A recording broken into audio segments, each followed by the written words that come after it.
Welcome back. All right, 6 games today in the National Hockey League. I did not separate out the matinee game from the other games. Opted to just put it all into one video.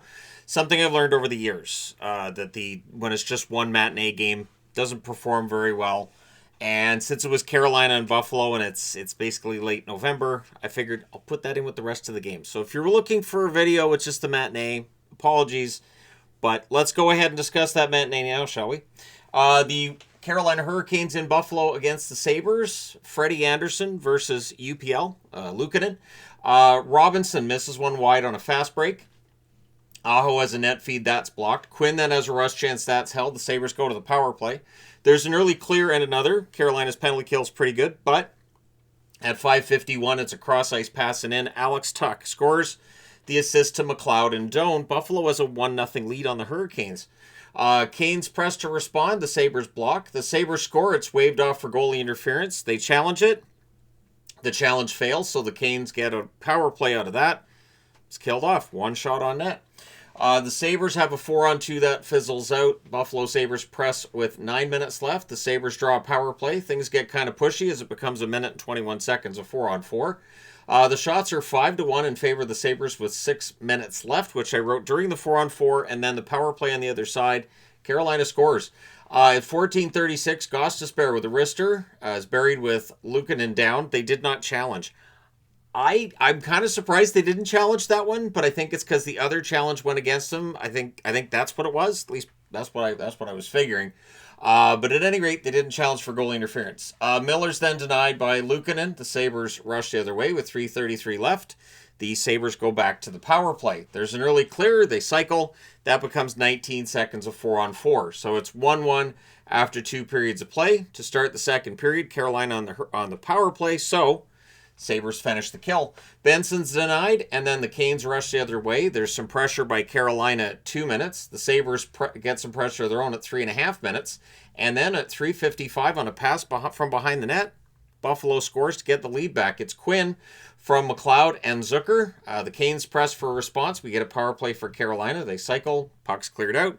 Power play's killed off, and then it's cleared again after it's done. Shots are 6-5 for the Hurricanes at 8 minutes. Walker has a net feed. That's picked off. Tuck's denied on a net drive. There's a post for Quinn on a rush. The Sabres press with 5.5 minutes left. Byram fires one wide via a 3-on-2 rush. We get a power play for Buffalo. That's killed off. And then about 30 seconds after, at 18:36, Mallenstein wires one on a fast break. Beautiful goal by Mallenstein makes it 3-1. Kozak and Krebs with the assists. Canes press for a response, but it's 3-1 for Buffalo after 2. Third period, the Canes press at 2.5 minutes. There's an early whistle then that bails out Freddie Anderson. Sabres had the only shot on net 3 minutes in. The Canes press at 5.5 minutes. Carrier has a rush chance, that's held. Jarvis then has a slot shot that's fired wide. Things get pushy on a hold by Luukkonen.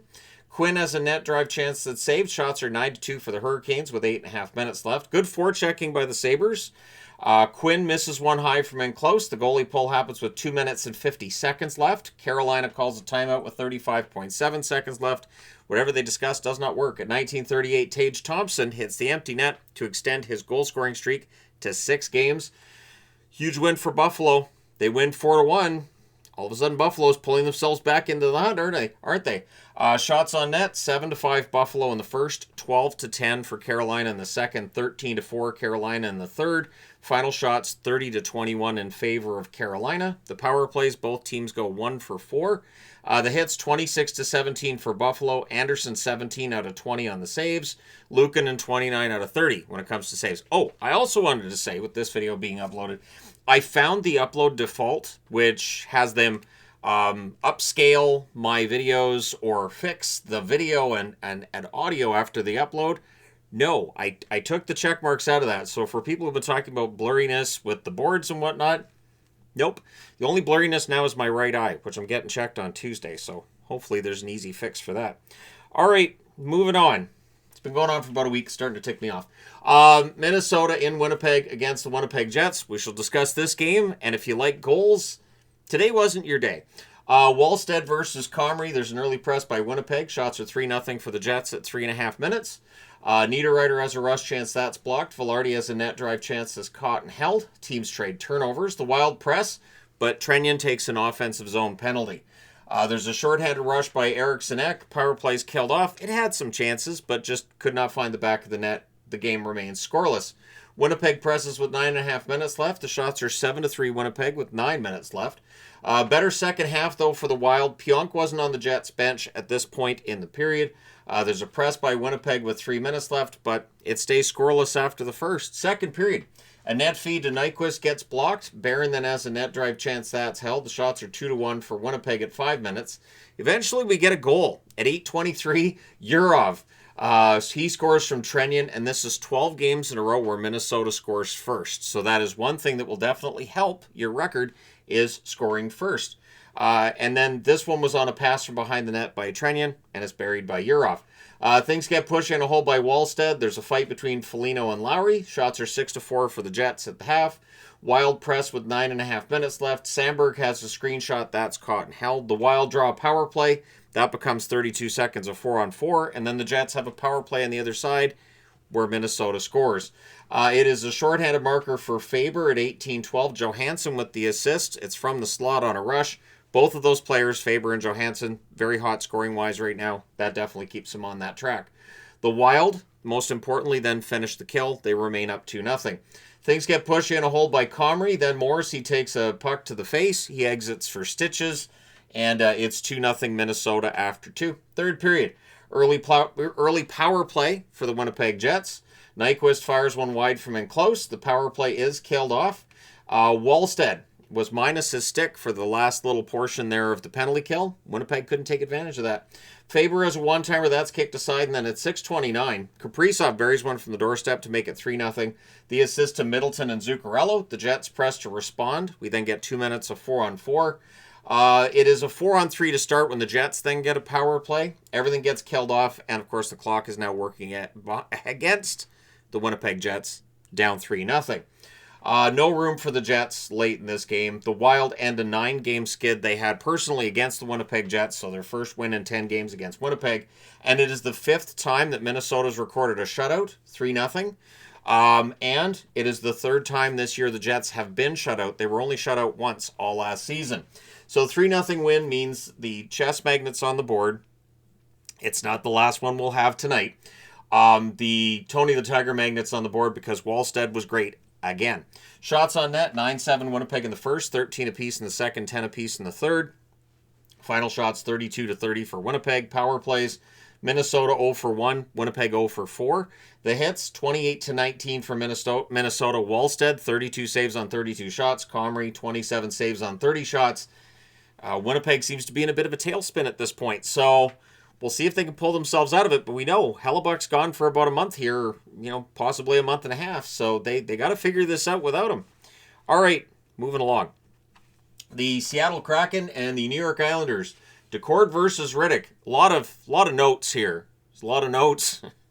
So there's an early press by the Islanders. The Kraken block. Beniers has a net feed that's picked off. The Islanders draw a power play. That's killed off. The shots are 2-0 in favor of the Islanders, 6 minutes in. The teams trade turnovers. The Islanders get some pressure 7.5 minutes in. More pressure by the Islanders 9 minutes in. I don't know how they didn't score during this run early in the first, but they don't. And I put right here, you should be able to zoom in on the board as well because it's not going to fix it for us. I put right here, this may be a first goal wins game. Yep. So, Kraken press with 8.5 minutes left. Stevenson's denied on a rush. The Islanders press with 4.5 minutes left, but they're kept to the outside. Lee's denied. Decord holds there. There's pressure by the Islanders. And it's just, that's the way the first period was. Lots of pressure by the New York Islanders. The shots don't quite do it credit. 11 shots for the Islanders. I thought that was kind of low considering how much time they had in the zone. Ritchie then has a rush chance that's held. We don't have a score after the first. Second period.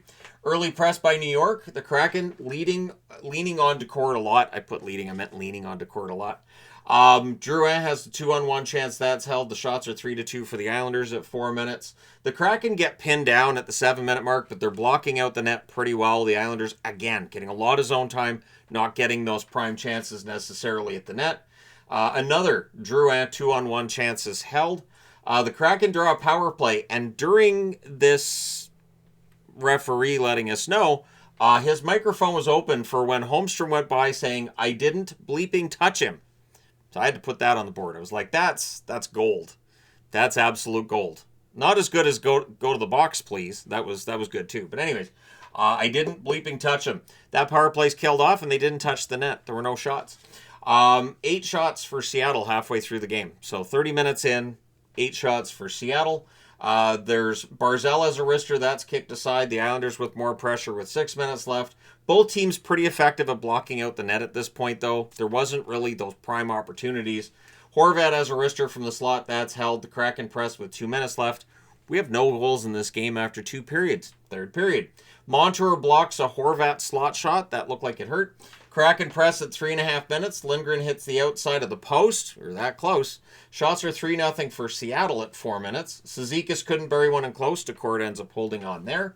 Catton has a rush chance. That's held. The shots are 7-5 in favor of Seattle with 8.5 minutes left. The teams trade rushes and turnovers. Duclair has a screenshot. That goes wide. There's a press by the Islanders with 3 minutes left. A net feed to Palmieri gets blocked. We're going to overtime, so first goal wins.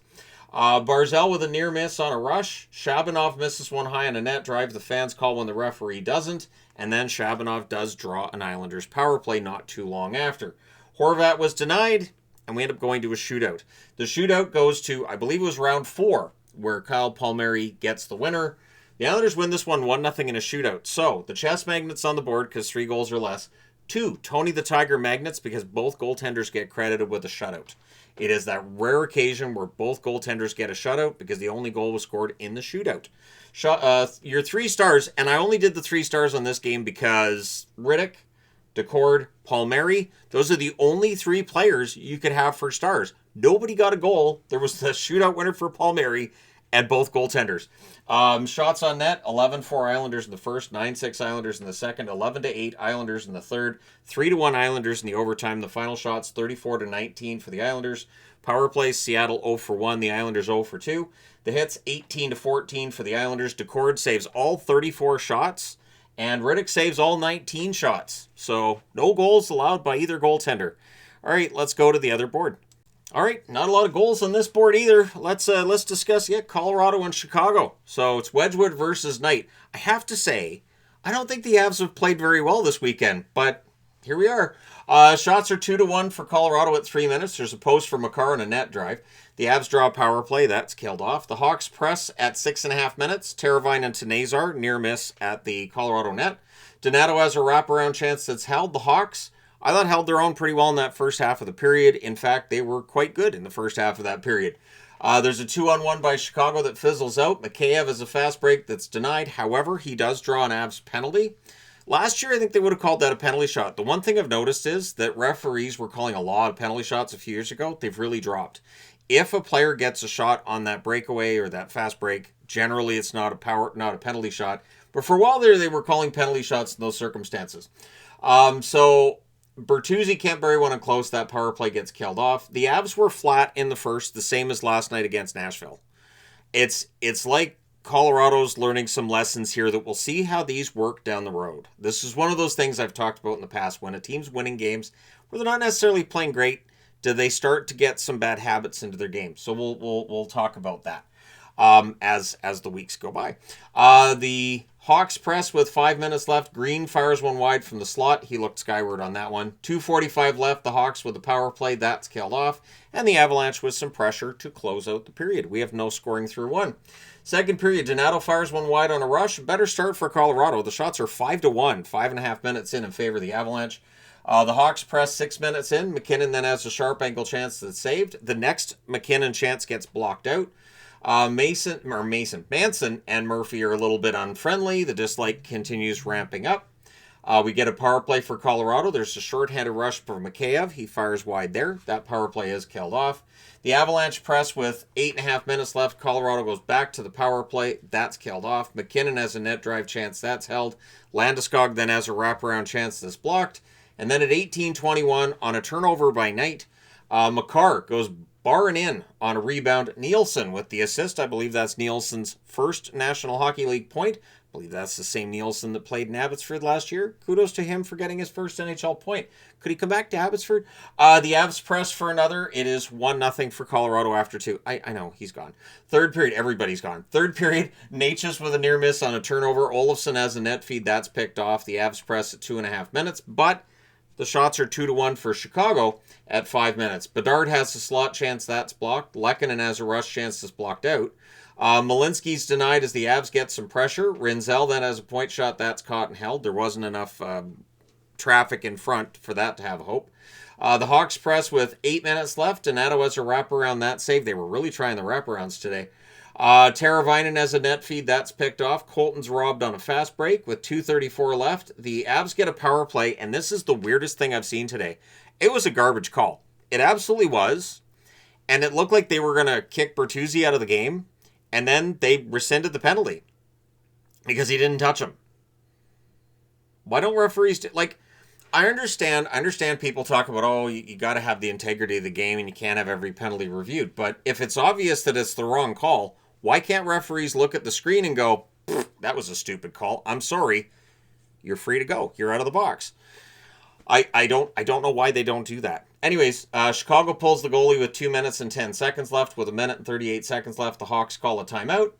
Doesn't work. Colorado wins this one 1-0. So the magnet's on the board again. Another chess magnet. The Tony the Tiger magnet getting its workout today. I've used 4 of them today. I have 6 of them. I think it's 6 of them I have. 6 or 8.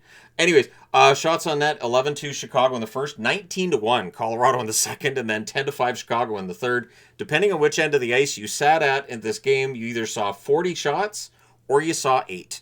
The final shots, 26-22 for Colorado. It's like the ice was legitimately tilted. Power plays 0 for 3 for Colorado, 0 for 2 for Chicago. The hits, 29-21 for Colorado.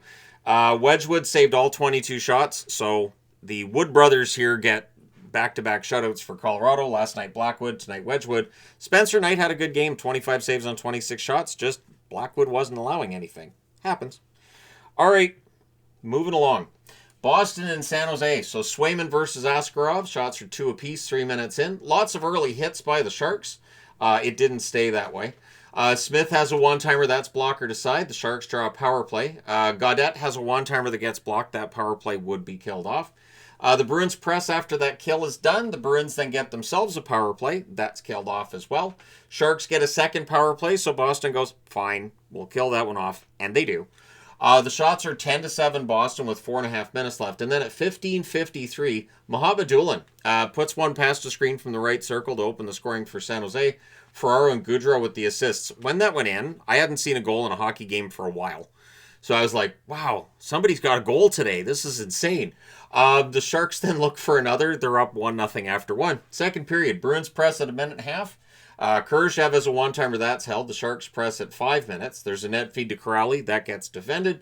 We get a power play for Boston. That's killed off. The Sharks then rush the other way. The shots are 7-2 for Boston at 9 minutes. Things get pushed in a hold by Askarov. Orlov then has a hit on Corrali that draws some cheers. We get a power play for the Sharks not long after, and at 11:45, they score on it. Celebrini puts one past the screen from the left circle. Orlov and Toffoli with the assists, so that makes it 2-0 for the San Jose Sharks. 3:17 left. The Sharks go back to the power play, and 11 seconds later, it becomes 5-on-3. Normally, I'd be telling you that's too much, but Smith has a wrister that's caught and held, and then towards the end of a 5-on-4, it becomes 9 seconds of 4-on-4, and then the Bruins have a power play. So it's 2-0 for San Jose. They did not get a goal during the 5-on-3, and there was 45 seconds left in the Bruins power play to start the third. Well, the Sharks do start the third by finishing the kill. Boston presses at 3 minutes. Kuznetsov gets denied and close. The Sharks draw a power play, so Boston kills that off. Shots are 4-2 San Jose at 9 minutes, and at 10:02, it's a cross-crease pass that's buried by Connor Geekie, who's on pace for, 60 goals. Geekie scores this one from Pasternak and Yoki Haru. Sharks press for response. Pasternak's then denied on a rush. Goudreau has a rush chance. That's kicked aside. The Bruins press with 4.5 minutes left. Goalie pull happens with 1 minute and 20 seconds left, and at 18:53, Graf hits the empty net. Eklund and Celebrini with the assists. And then my favorite part of this game, Marco Sturm doesn't pull Swayman again. It threw off the San Jose announcers. It was the San Jose feed that I had. And it threw him off. They're like, he's not pulling Swayman. No, they're down by 2 and there's a minute left. The amount of times you see a goaltender get pulled when a team doesn't have a realistic, don't talk about Vancouver Dallas last year. That's rare. It's very, very rare. It's just it's frustrating to see goalie pulls happening so late in the game where it's obvious they're not going to tie it. So things get punchy at the horn, but San Jose wins this one 3-1, so they get the last laugh. Shots on net, 12-10 San Jose in the first, 15-11 Boston in the second, 10-8 Boston in the third. The Bruins outshoot San Jose 35-31. Power plays 0 for 3 for Boston, 1 for 6 for San Jose. So definitely something Boston's going to want to cut back on. The hits 30-23 for Boston. Swayman was very good, 28 saves on 30 shots. Askarov, 34 saves on 35 shots, continues the ridiculous run Askarov has been on. And I think San Jose's now won 8 of their last 11. So they're doing not too bad. All right, last game of the night, and then we'll talk about the standings. And it is Calgary and Vancouver. And both of these teams appear to be kind of out of the running. But the Flames were looking for their third win in a row for the first time this season. Wolf versus Lankinen, and 1 minute and 5 seconds in, it doesn't look good for Calgary. Hronek puts one short side on a 2-on-1 rush. It was the first shot. DeBrusk with the assist, and I thought Wolf probably should have had that. First thought was, if Wolf has a bad game, are we going to get a goaltending controversy? I was thinking way ahead for no reason, just because Devin Cooley's been very good for them lately. The Canucks look for another. We get a power play for Vancouver. That's killed off. And then at 7:33, Morgan Frost scores to tie the game. The assist to Anderson and Coronado. And then seconds later, at 8:08, Zary buries a rebound for the lead. Backlund and Coleman with the assists. And it just took the air out of the building at that point.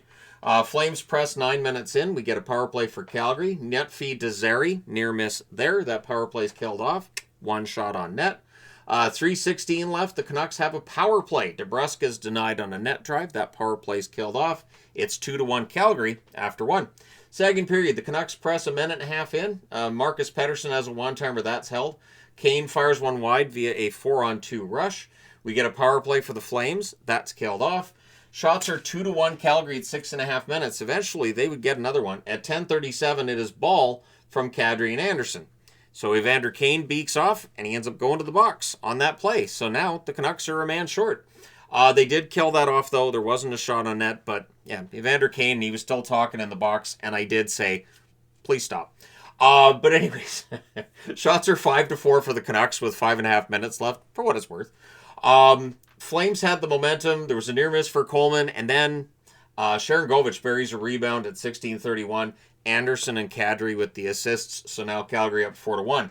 14 seconds later, the Flames have a power play on a delay of game call. Canucks do kill that off, but it's 4-1 Calgary after 2. Third period, the Canucks press are kept to the outside. We get line juggling by the Canucks. They do their best.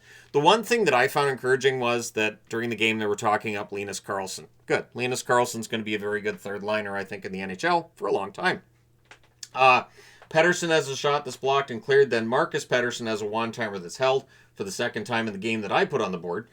Hughes has a screenshot that's blockered aside. Beecher misses one wide via a 3-on-2 rush.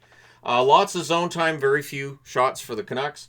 The Canucks draw a power play, and early in the power play, Calgary scores on it. At 7:59, it's Coleman tipping one in on a rush. I believe they said that's his 300th career point. The assist to Backlund. The Canucks get that back at 8:16. Hughes buries his own rebound on a rush. It is the power play goal. Lankinen with the assist. So Lankinen with a power play point makes it 5-2. But then from there, we don't get very many whistles, which favors Calgary. They're up by 3. The goalie pull happens with 5 minutes left. I might have been grumbling a little bit because remember what I said here about Sturm, where it's, you're not going to get those 2 goals in the last minute. It's okay. You don't have to pull the goalie. With 2:11 left, it becomes a 6-on-4 for the Canucks. It's killed off. Your final score in this one's 5-2 in favor of Calgary. Shots on net, 13-7 for Vancouver in the first, 11-6 Calgary in the second, 11-3 Vancouver in the third. So, not totally dissimilar to the Colorado game here. Calgary, if you were at one end of the ice, you saw 16 shots. If you were at the other end, you saw 35. Final shots, 30-21 for Vancouver. Power plays, both teams had 4 power plays. Calgary didn't score on any of theirs. Vancouver scored once on their 4 opportunities. The hit 17-15 in favor of Vancouver. Wolf had a very good game after allowing a goal on that first shot. He saved 28 of the other 29, so 28 out of 30 altogether. And Lankinen, rough night for Lankinen, but he had company, didn't he? 16 saves on 21 shots for the Canucks, who we're going to look at in the standings now, and things aren't looking great. All right, so Colorado is long gone. 16-1-5, 37 points in 22 games. They already have a 7-point lead now on Dallas. They're way ahead. Minnesota now 28 points in 23 games. They're only 2 points back of Dallas. Dallas does have a game in hand. 12-7-4 record for Minnesota. Seattle with their 1 point, 11-5-6 now, 28 points in 22 games. They move up to second. So Vegas drops to third with the 21 games played record of 10-4-7 for 27 points. San Jose is now the top team not in the playoffs. 11-9-3, 25 points in 23 games. They have almost the same record as Utah, just one more regulation loss. Other than that, the record's the same. Outside of that, the Winnipeg Jets, 12-9, 24 points in 21 games. So they miss out on an opportunity to jump back above the playoff line. Chicago, 10-8-4, 24 points in 22 games. They also missed a chance to jump above the playoff line. The Canucks now 9-12-2, 20 points in 23 games. They're not a playoff team. I don't know how else to put it. And I know it may sound defeatist, but I'm okay with them not being a playoff team. This is a very good draft class. I'd like to see them get top prospects because they really do need that. The Flames also probably need some top prospects of their own, but they've won 3 in a row now. They're 8-13-3, 19 points in 24 games. So they're only 1 point now behind the Canucks, although the Canucks do have a game in hand. Out east, things don't change with the top 3 in the Atlantic because they didn't play. Carolina loses 14-6-2, 30 points in 22 games. The Islanders now second. 13-8-2, 28 points in 23 games. It drops New Jersey down to third. They're 13-7-1, 27 points in 21 games. Boston, the number 1 wild card still. 13-11, 26 points in 24 games. What works against Boston is they've played more games than everybody else. So that nice 7-3 record, 8-2 record they had for that 10-game stretch there, it's starting to get dialed back a little bit here. But California is not all that easy anymore, is it? Pittsburgh, Montreal, Columbus. I don't think any of these teams played down to Buffalo. Buffalo did. Buffalo has jumped a couple of teams. They are now 9-9-4, 22 points in 22 games. They're ahead of the Rangers, who are 10-11-2, 22 points in 23 games, and they're ahead of Toronto. The Toronto Maple Leafs on November 23rd are last in the East. 9-10-3, 21 points in 22 games. It's only 4 points back of a playoff spot. It's only 6 points out of first in the division, but it's not looking good for Toronto at this point as they find themselves at the bottom of the East. I'm shocked at that. I find that kind of odd. I'm not sure what all of the causes are, but it feels like there's a bunch of things that have caused Toronto to get out of the gate really, really poorly. But there you go. You guys are all caught up on tonight's action. Thank you guys so much for watching. And I mean that. I really do appreciate each and every viewer out there.